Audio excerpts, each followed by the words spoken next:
ರೈತ ಮುಖಂಡರುಗಳು ಮತ್ತು ನಮ್ಮ ಪಕ್ಷದ ಎಲ್ಲ ಮುಖಂಡರುಗಳು ಸೇರಿ ಮಾತಾಡ್ದೋ ಅಲ್ಲಿ ಅವರು ಯಾವುದೋ ಒಂದು ಕುಮ್ಮಕ್ನಿಂದ ಯಾವುದೇ ಡಿ ಸಿಯಿಂದ ಒಂದು ಆರ್ಡ್ರ್ ಇಲ್ಲ. ಅಲ್ಲಿ ಡಿ ಸಿ ನೇರವಾಗಿ ಈ ಟ್ರಯಲ್ ಬ್ಲಾಸ್ಟ್ ಮಾಡಬೇಕು ಅನ್ನೋ ಆರ್ಡ್ರೂ ಇಲ್ಲ.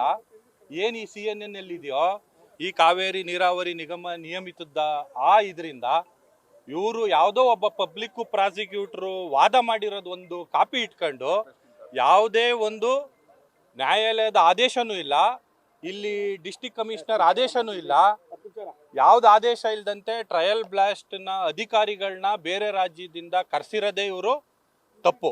ಆ ದೃಷ್ಟಿನಲ್ಲಿ ಇವತ್ತು ನಾವೆಲ್ಲರೂ ಅಲ್ಲಿ ಸಭೆನಲ್ಲಿ ಮಾತಾಡಿ ಅವ್ರನ್ನ ವಾಪಸ್ ಹೋಗ್ಬೇಕು. ಇವ್ರು ಏನು ಕಾವೇರಿ ನೀರಾವರಿ ನಿಗಮ ಒಂದು ರಿಕ್ವಿಸಿಷನ್ ಕೊಟ್ಟಿತ್ತು ಬಂದು ಟ್ರಯಲ್ ಬ್ಲಾಸ್ಟ್ ಮಾಡಿ ಅಂತ, ಅದನ್ನು ವಿತ್ಡ್ರಾ ಮಾಡಿ ಅಂತ ಹೇಳ್ಬಿಟ್ಟು ಮಾತುಕತೆ ಆಗಿದೆ. ಅವರು ಇವತ್ತು ಟ್ರಯಲ್ ಬ್ಲಾಸ್ಟ್ ಎಲ್ಲ ಅಧಿಕಾರಿಗಳು ವಾಪಸ್ ಹೋಗ್ತಾರೆ.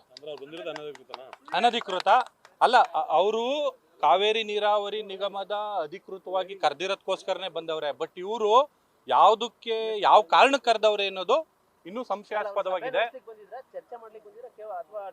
ಇಲ್ಲ, ಟೆಸ್ಟ್ ಮಾಡಕ್ಕೋಸ್ಕರನೇ ಬಂದಿದ್ರು ಇವ್ರು, ಅದಕ್ಕೋಸ್ಕರನೇ ಕರ್ಸವ್ರೆ ಕಾವೇರಿ ನೀರಾವರಿ ನಿಗಮದವರು. ಆದ್ರೆ ಕಾವೇರಿ ನೀರಾವರಿ ನಿಗಮದವರು ಏನಕ್ಕೆ ಕರೆದ್ರಿ, ಯಾವ ಆಧಾರದ ಮೇಲೆ ಕರೆದ್ರಿ ಅಂದ್ರೆ ಅವ್ರ ಹತ್ರ ಉತ್ತರ ಇಲ್ಲ. ಇಲ್ಲ ಡಿಸ್ಟಿಕ್ ಕಮಿಷನರ್ ಹತ್ರ ಯಾವ್ದಾದ್ರು ಕಾಪಿ ಬಂದಿದ್ಯಾ, ಅದಕ್ಕೂ ಉತ್ತರ ಇಲ್ಲ. ಇಲ್ಲ ಕೋರ್ಟಿಂದ ಯಾವ್ದಾದ್ರು ಒಂದು ಆದೇಶ ಬಂದಿದ್ಯಾ ಅಂದ್ರೆ ಅದಕ್ಕೂ ಇಲ್ಲ. ಇವರು ಬರೀ ಪಬ್ಲಿಕ್ ಪ್ರಾಸಿಕ್ಯೂಟರ ಒಂದು ರಿಕ್ವೆಸ್ಟ್ ಆಧಾರದ ಮೇರೆಗೆ ಇವರು ಕರೆದು ಇವತ್ತು ಟ್ರಯಲ್ ಬ್ಲಾಸ್ಟ್ನ ಮಾಡೋದಕ್ಕೋಸ್ಕರ ಅವಕಾಶ ಮಾಡಿಕೊಟ್ಟವ್ರೆ. ಇದರಲ್ಲಿ ಸ್ಪಷ್ಟವಾಗಿ ಗೊತ್ತಾಗ್ತಾ ಇದೆ, ಈ ಜಿಲ್ಲಾಡಳಿತ, ಇಲ್ಲಿರೋಂಥ ಕಾವೇರಿ ನೀರಾವರಿ ನಿಗಮದ ಅಧಿಕಾರಿಗಳು ಮತ್ತು ಗಣಿ ಅಧಿಕಾರಿಗಳೆಲ್ಲರೂ ಕೂಡ ಇಲ್ಲಿರುವಂಥ ಯಾವುದೋ ಒಂದು ಗಣಿ ಮಾಲೀಕರ ಒಂದು ಕುಮ್ಮಕ್ಕಿಗೆ ಆಮಿಷಕ್ಕೆ ಒಳಗಾಗಿದ್ದಾರೆ.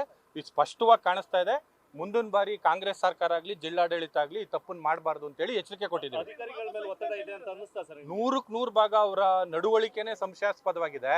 ತಮಗೂ ಗೊತ್ತು, ಮೊನ್ನೆ ಸುಮಲತಾ ಅವರು ಮತ್ತೆ ಎಲ್ಲಾ ಅಧಿಕಾರಿಗಳು ಮೀಟಿಂಗ್ ಕರೆದಿದ್ರು DC ಆಫೀಸಲ್ಲಿ, ನಿಮಗೂ ಗೊತ್ತಿತ್ತು. ಏಕಾಏಕಿ ಅದನ್ನ ಕ್ಯಾನ್ಸಲ್ ಮಾಡಿದ್ರು.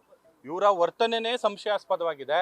ಆ ದೃಷ್ಟಿನಲ್ಲಿ ಇಲ್ಲಿ ಗೊತ್ತಾಗ್ತಾ ಇದೆ ಇವರು ಯಾರ್ದೋ ಒಂದು ಆಮಿಷಕ್ಕೆ ಒಳಗಾಗಿ ಎಲ್ಲ ಅಧಿಕಾರಿಗಳು ಕೂಡ ಶಾಮೀಲಾಗಿದ್ದಾರೆ. ಇವತ್ತು ನಮ್ಗೆ ಜಯ ಸಿಕ್ಕಿ 100% ಭಾಗ ವಾಪಸ್ ಹೋಗ್ತಾರೆ. ನಾವು ಹೇಳಿದೀವಿ ವಿತ್ಡ್ರಾ ಮಾಡಿ ಅಂತ ಹೇಳಿದೀವಿ. ಏನ್ ಕಾವೇರಿ ನೀರಾವರಿ ನಿಗಮದಿಂದ ಅವ್ರು ರಿಕ್ವಿಸಿಷನ್ ಕೊಟ್ಟಿದ್ರು ಅದು ವಿತ್ಡ್ರಾ ಮಾಡ್ತಾರೆ, ಅವರೆಲ್ಲ ವಾಪಸ್ ಹೋಗ್ತಾರೆ. ಅಲ್ಲ ಅವರು ಇನ್ನೇನು ಡಿಸ್ಕಷನ್ನೇ ಇಲ್ಲ. ಈಗ ಸ್ಪಷ್ಟವಾದ ನಿರ್ದೇಶನ ಇಲ್ಲ ಜಿಲ್ಲಾಧಿಕಾರಿಯಿಂದ ಬಂದಿರಬೇಕು, ಇಲ್ಲ ಕೋರ್ಟಿಂದ ಬಂದಬೇಕು. ಎರಡೂ ಕಾಪಿಗಳು ಇವಾಗ ಅವ್ರ ಹತ್ರ ಇಲ್ಲ. ಇವರು ಇಲ್ಲಿ ಯಾರೋ ಒಬ್ಬ ಪಬ್ಲಿಕ್ ಪ್ರಾಸಿಕ್ಯೂಟರ್ ರಿಕ್ವೆಸ್ಟ್ ಮಾಡ್ದ ಅಂದ ತಕ್ಷಣ ಇವ್ರು ಕರ್ಸವ್ರೆ ಅಂದ್ರೆ ಇದರಲ್ಲಿ ನಾನೇನು ಹೆಚ್ಚು ಹೇಳ್ಬೇಕಾಗಿಲ್ಲ, ನಿಮ್ಗೆ ಗೊತ್ತಾಗುತ್ತೆ. ಆ ದೃಷ್ಟಿನೆಲ್ಲ ಅವರು ವಾಪಸ್ ಹೋಗ್ತಾರೆ. ಹೌದೌದು, 100% ಭಾಗ ಈ ಜಿಲ್ಲಾಡಳಿತ ಏನು ಯಾವುದೋ ಒಬ್ಬ ಅಕ್ರಮ ಗಣಿಗಾರಿಕೆಗಳ ಆಮಿಷಕ್ಕೊಳಗಾಗಿ ಇಲ್ಲಿ ಗಣಿಯರು ಮತ್ತೆ ಏನು ಕಾವೇರಿ ನೀರಾವರಿ ನಿಗಮದಿದ್ದಾರೋ ಇಬ್ರು ಕೂಡ ಶಾಮೀಲಾಗಿ ಅವ್ರನ್ನ ಪೂನಾದಿಂದ ಕರೆಸಿದ್ದಾರೆ.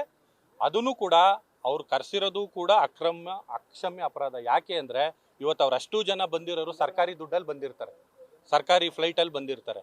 ಯಾಕೆ ಸುಮ್ಮನೆ ಜನರ ದುಡ್ಡನ್ನು ವೇಸ್ಟ್ ಮಾಡ್ತಾವ್ರೆ ಈ ಜಿಲ್ಲಾಡಳಿತ ಅಂತ ಗೊತ್ತಾಗ್ತಾ ಇಲ್ಲ. ನೀವು ದಯಮಾಡಿ ಇದನ್ನು ಪ್ರಶ್ನೆ ಮಾಡಿ ಅವ್ರನ್ನ ಹೋಗ್ಬಿಟ್ಟು ಕಾವೇರಿ ನೀರಾವರಿ ನಿಗಮದವ್ರನ್ನ ಯಾವ ಆಧಾರದ ಮೇಲೆ ಇದನ್ನು ಕರೆದು ನೀವು ಪುನಾದಿಂದ ಕರೆಸಿ ಬ್ಲಾಸ್ಟ್ ಮಾಡೋದಕ್ಕೆ ಪ್ರಯತ್ನ ಪಟ್ರಿ ಅನ್ನೋದನ್ನ ಅವ್ರನ್ನ ನೀವು ಕೇಳಬೇಕು.